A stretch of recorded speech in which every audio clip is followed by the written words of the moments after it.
All right, guys, welcome back to the Strength and Hands podcast. This is episode 35. I'm so glad that you joined me today. I'm titling this one, What I Would Tell Myself Back in High School. I made this podcast for a specific group of young men in the age ranges of 14 to 18, 19 years old, because I remember that period of my life as being so fundamental and foundational for how I am today, the person I've become.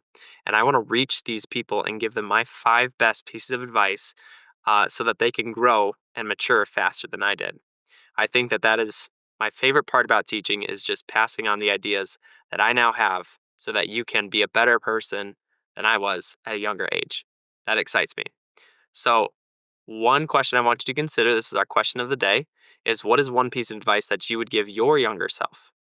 So, I'm sure you've gone through a lot of life experiences and you probably could tell yourself 10 or 100 things that you've learned. But I want you to think of one piece of advice that you would give to yourself. You have pretty good ideas, I would imagine. I think that people can often take their own advice. We just don't stop to think to give ourselves that piece of advice. So this is your opportunity. I'm not going to give you any because that's what this entire podcast is about. So you'll get to hear them from me firsthand. But I do have one from Mr. Jonathan Edwards. Jonathan Edwards was a preacher back in the 1700s, and he became a preacher at a very young age. And he's somebody that I look up to because of his devotion to Christ. And he started something when he was 19 years old called his resolutions. And some people think that this is actually where we get New Year's resolutions from. He wrote 70 of them when he was 19 years old. And they were just thoughts about how he could be the very best young man that he could be. And I find them inspiring, and I like to share them as often as I can. So, one piece of advice, this is from Resolution 50. He said, Resolved, I will act so as I think I shall judge would have been best and most prudent when I come into the future world. So, he wants to look back on his life at the end of his life and say, that was a good choice, and that was a good choice, and that was a good choice, and that was a good choice. That's a great perspective. When you are looking back on your life from the perspective of eternity, you're going to wish that you had made all the right choices. And we're going to talk about how you can make those right choices. But the simple answer is following Jesus. Being as much like Jesus Christ as you possibly can be is the answer for how to be the best young man you could possibly be. So I want to give you a couple more of these resolutions just so you can get a taste for it because I think that they're really, really good. And for anyone out there who's interested in pursuing godliness, I think that these are really helpful. So this is number 5 of his resolutions. Resolved, never to lose one moment of time, but to improve it in the most profitable way I possibly can. Time is your most valuable possession. It's the only thing that you can never get back. You know, if you spend money, you can make money back. If you give somebody a gift, they might give you one back, but you can never get your time back. It's so very important and valuable. So, number 6, resolved to live with all my might while I do live, to give of your whole self, your mind, your body, your spirit. That's one of the commandments of God is to love the Lord your God with all your heart, with all your soul, with all your mind, and with all your strength, with your entire essence, your entire being. Number 15, resolve never to suffer the least motions of anger towards irrational beings. He had some quips within his resolutions. So basically what this saying is, don't get angry at people who are being ridiculous because they're just being ridiculous.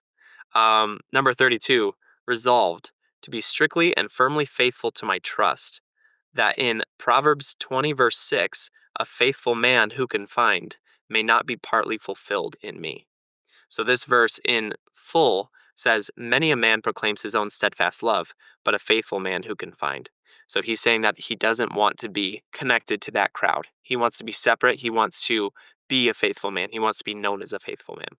And I'm sure you do too. So that's what we're going to be talking about today. So some amazing Christians started when they were very young. So I just mentioned Jonathan Edwards. He was 19 when he started pastoring. Charles Spurgeon was 18 when he started pastoring. You know, I've talked about him on the podcast before. But even the disciples were very young. Now, we don't get specific ages of the disciples, but there are a lot of clues that tell us how old the disciples were when Jesus called them. So there's this story from Matthew that is talking about the temple tax. The temple tax was required of people 20 years old or older, and it was just for the upkeep of the temple. So this is what this passage in Matthew 17 says. When they came to Capernaum, the collectors of the 2 drachma tax went up to Peter and said, "Does your teacher not pay the tax?" He said, "Yes." And when he came into the house, Jesus spoke to him first, saying, "What do you think, Simon? From whom do the kings of the earth take toll or tax? From their sons or from others?" And when he said, "From others," Jesus said to him, "Then the sons are free. However, not to give offense to them, go to the sea and cast a hook, and take the first fish that comes up, and when you open its mouth, you will find a shekel. Take that and give it to them for me and for yourself." So Jesus was 30 years old, so he would have been required to pay the tax. And he's saying, "Take it for me and for you, Peter." And so Peter was likely between 20 and 30 years old because he was most likely younger than Jesus, but older than 20. But it doesn't mention the other disciples who probably were there. And so they were not required to pay the tax, which means they were under 20. So this is an indication that they were probably actually teenagers. So make with that what you will. I remember being a teenager, and I remember that life. It felt very different than it does right now. I didn't think about it in these terms then, but I look back now and I realize how unstable my life was. Not in a bad way or a dangerous way, just unstable. There was always things changing, and I was growing a lot. And I knew it, but I didn't really understand the scope of it. So I was homeschooled up through 8th grade, and then in freshman year, I decided I wanted to go to high school to play baseball. So I went to my local high school, and I remember my first day, it was a crazy day. I was terrified of my locker. I didn't want to get locked out and be late for a class. That was like the worst thought in my mind. I showed up at my first class, forgot a pencil in my locker, and so I ended up making my first notes with a colored pencil because I thought you needed colored pencils. I was like the classic homeschooler that brought colored pencils to his first class. You can laugh at me, it's okay. I don't know what was more embarrassing, the fact that I didn't feel comfortable to ask for a pencil from somebody, or that I had colored pencils and actually used them. But whatever. By third hour, I was just like in a daze. I remember sitting there feeling like the day had gone on for a year. And I was just sitting back in my chair, like comatose, wondering, what have I gotten myself into? I couldn't hear the teacher. Like it was like Charlie Brown, like, "Wah, wah, wah, wah, wah." And it was just crazy. But you go through those things and you mature and you learn. And eventually, I made it through, kind of started to find my footing and made friends. And it turned out to be fine. I matured a ton by the time I left high school in sophomore year. I left after my sophomore year because I had an opportunity to do early college, which is something a lot of kids do these days. But that was just another big change that I had to go through, another uncertainty. I had professors instead of teachers. I had people who were 22 when I was 17 in the same class, and they were just like giants to me. And I had to figure out how to relate to that. And I knew I was like, I'm smart enough to be here, I'm competent to be here, but I just realized, wow, I have a lot to learn. And so that's the place that I want you guys to realize that you might be in, is that God is still bringing you through a lot of experiences and you're going to experience a lot of growth. And so I want to help you through that. One other thing that I want to mention about life as a teenager is that you experience an uptick in freedom and in power. Your parents are probably going to let you drive a car at some point when you turn 16. So when you get the keys to that car, you get to decide how fast that car goes, where it goes to, how many people are riding in the back seat with you. That's a lot of responsibility. That's a lot of freedom. And there's a quote by a very famous person who says, "With great power comes great responsibility." So you have got to be careful with that because it's going to reveal what kind of a person you are. Whatever you do with that freedom shows the character that you have. Another even more famous person, Abraham Lincoln, said, "The surest way to reveal one's character is not through adversity, but by giving them power." So if you're 16, 17, 18, you're deciding your own classes, you're deciding how you spend your free time, you're deciding what girls to date, like that's a lot of power, and you're going to have to be responsible with that. Otherwise, it might have some bad consequences. So here's one little piece of advice before I go into my 5 personal points. This comes from Psalm 119, verse 9. And this is going to set the table and the tone for all of the advice that I give from this point, okay? Because this is all coming from a biblical perspective.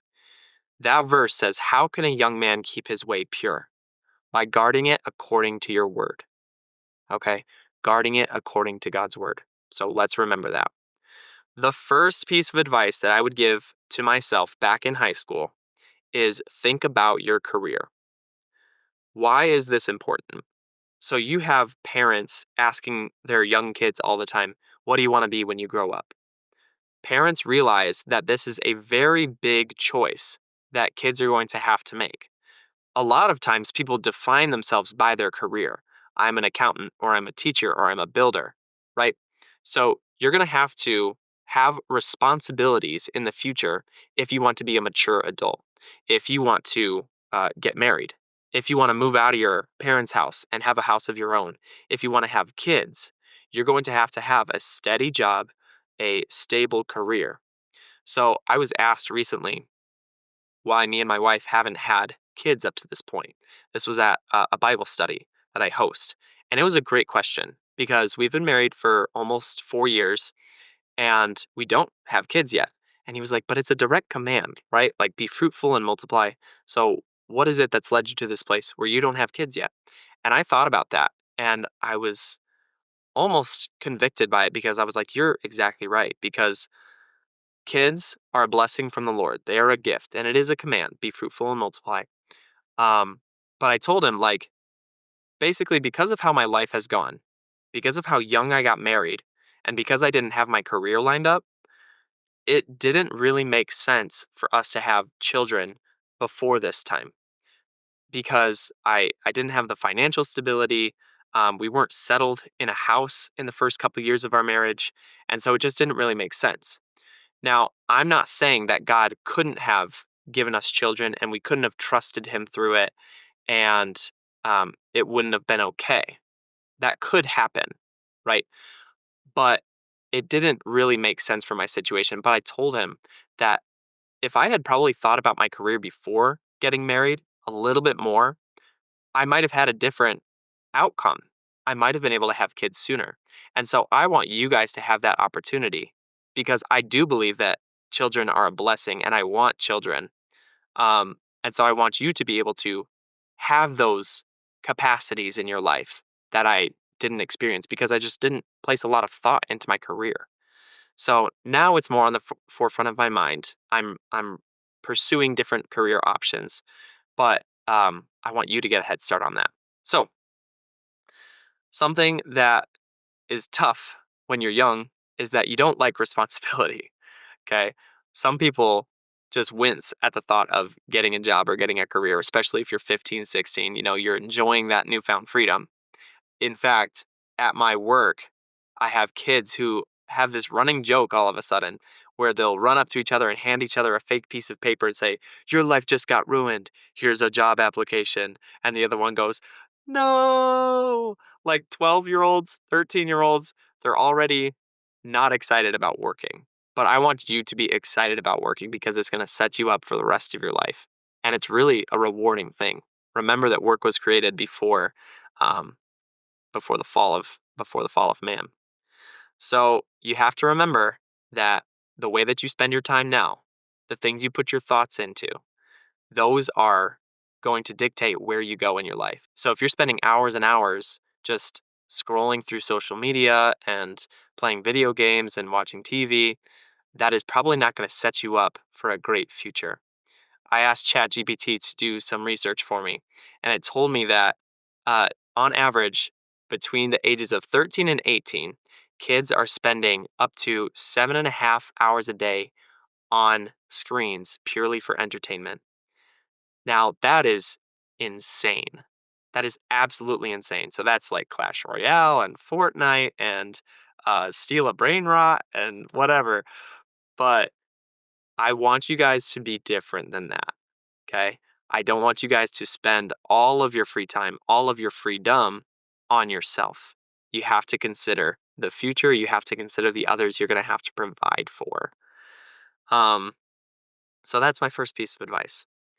Number two is read your Bible more. Now, this seems cliche. Obviously, this is a Christian podcast, and so I'm going to say read your Bible more, but I want to give it a little more emphasis than that, okay? Because I'm not just saying it as a cliche. I think that the Bible gives human beings the most firm, solid foundation for how to live your life more than anything else. I believe that reading your Bible builds confidence, period. Here's what I mean by that. Because of the Bible, I know exactly how the world was created. Because of the Bible, I know that dinosaurs and people lived together. Because of the Bible, I know that aliens don't exist. Because of the Bible, I know what sends people to hell. Because of the Bible, I know how to get to heaven. Because of the Bible, I know to stay away from witchcraft and get rich quick schemes. Because of the Bible, I know to stay away from foreign women, those who don't worship my God, and that he who commits adultery destroys himself. I know because of the Bible how to talk to God and what God requires of me as a man, as a human being, as a worker. It builds confidence. It is a way to filter every single decision, every single thought that enters your mind. Those who live without the Bible are living off the words of other men, men who may have lived a great life, may not have lived a great life. Those who don't read the Bible live with big existential questions that they can't really answer, like, who am I? Why am I here? Where am I going? Those are the big questions. The Bible answers all of those, like easily. So if you don't have a firm basis of reality, of thinking, then you're going to be lacking in your life.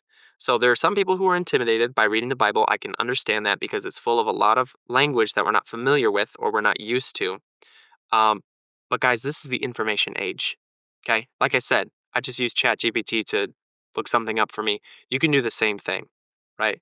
That may not be the best resource, but there are others that are excellent. Okay. You have the Bible Project, which makes videos that illustrate what's going on as the scriptures are being read. You have the Bible Recap, where somebody explains and expounds the passages that you just read according to a reading plan.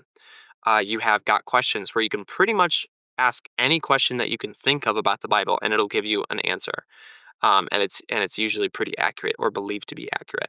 So don't allow laziness to stop you from reading the Bible. Reading the Bible is like eating healthy and working out. If you do it every single day, you're going to notice the benefits, and you're going to find yourself on a higher plane of existence than a lot of other people. You're going to experience benefits that they do not experience because of what you do. So don't let it stop you. Uh, Advice number 3, what I would tell myself back in high school: read many books about the things that I'm interested in. I could get on a soapbox about books because I think that they are one of the most amazing creations in all of world history. Here's why I say that: because you can take the life and the life learning of one person and compile it into a couple hours of reading. So anything that they learned over 40 years about marriage, about growth, about business, you can compile that into just a couple short reading sessions. That is insane. So I have read a lot of books about marriage. The 5 love languages taught me about how to love my wife better. Love and Respect did the same thing.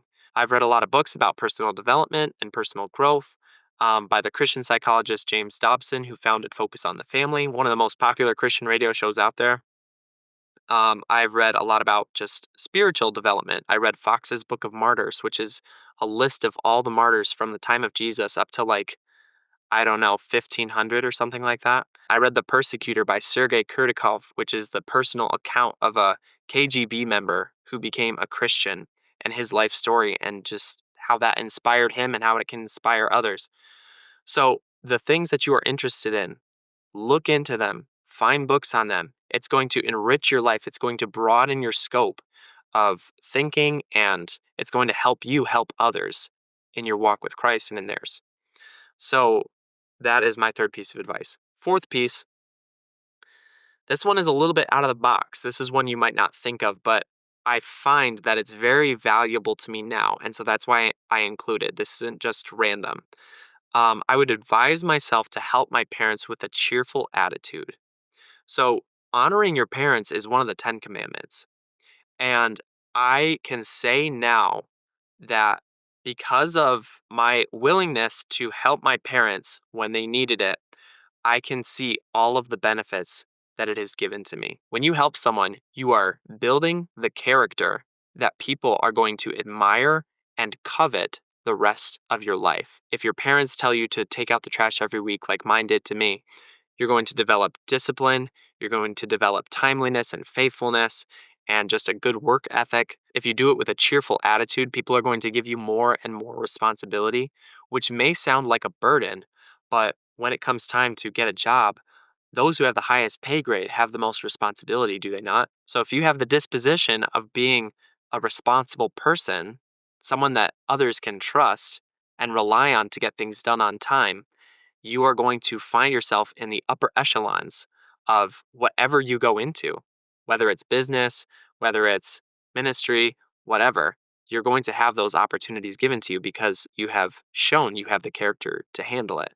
So we think of parents asking for help as a burden. They're trying to take away my fun, they're trying to take away my freedom. But what they're actually doing is they're giving you a gift. It's the gift of helping you to build character. I know that sounds really cliche. Nobody likes the building character phrase, but your character defines you. Solomon says that a good name is worth more than gold.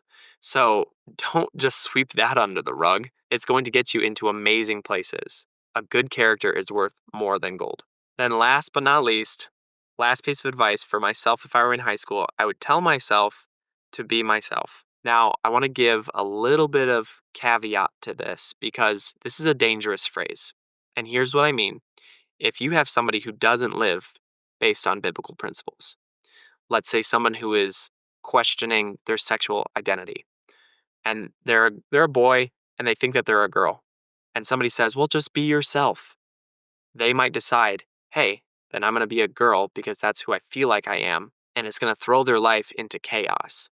I asked ChatGPT to do some more research for me and asked it whether or not those in the LGBTQ community have higher rates of suicide than heterosexuals. And it told me that that is indeed the case. So according to the CDC in 2023, heterosexual students, 13% seriously considered attempting suicide in the past year, and 6% actually did attempt it. LGBTQ plus students, 41% seriously considered it, and 19.7 attempted it. So 19.7 attempted over the 13% who just considered it. That is huge. That is a huge difference. So those who are not living based on any biblical foundation are going to find themselves in this mess. So be yourself. Got to be careful with that. But here is what I mean. God created you as a certain personality. He gave you certain traits, certain gifts, certain talents, and they're not to be changed or gotten rid of. Okay? So you may look around and you may be jealous of other people, right? You're 15, 16, you're trying to fit in, you're trying to find your way, and you look at your older brother and you say, like, man, why can I not be more like him? He's so smart, or he's so athletic, he's so popular, he's so funny, and I don't seem to be any of those things. This can come up a lot when young guys start thinking about having girlfriends, right? You think, what is going to attract the ladies? And if you look at your brother and he's got this going and this going and this going, you got to think, I got to be like him in order to get what he's got, right? But God did not make you to be your brother. He didn't make you to be the most popular guy on the sports team. He didn't make you to be the funny guy in class. He made you to be you. If he wanted you to be one of those other people, you would be that other person. So you have got to be content with who God has created you to be. And funnily enough, the other people also have to be content with who they are. Your brother, the funny guy, the athlete, everybody deals with insecurities. A lot of people are not satisfied with who they are. Okay? They may look at from the outside looking in, you're like, man, they just got everything. They got to be so happy with themselves. That is not always the case. Okay? You got to know that. You have to accept who God has created you to be. So maybe you see the athlete and you're like, I'm just not athletic. Like, that's just not me. You're really good at music, right? And you can play any instrument you pick up, or you're super smart and you can get straight A's on every course that you take, but you're not an athlete. So don't try to be an athlete. Be the genius, be the musician, okay? That is who God has created you to be. If you choose to try to follow another path, one that God has not laid out for you, you're going to live a dissatisfied life for as long as you keep trying that. When you choose to follow God's way, when you choose to submit yourself to the character qualities He has given you, you will find satisfaction. You will find comfort and peace. You will be at home within yourself.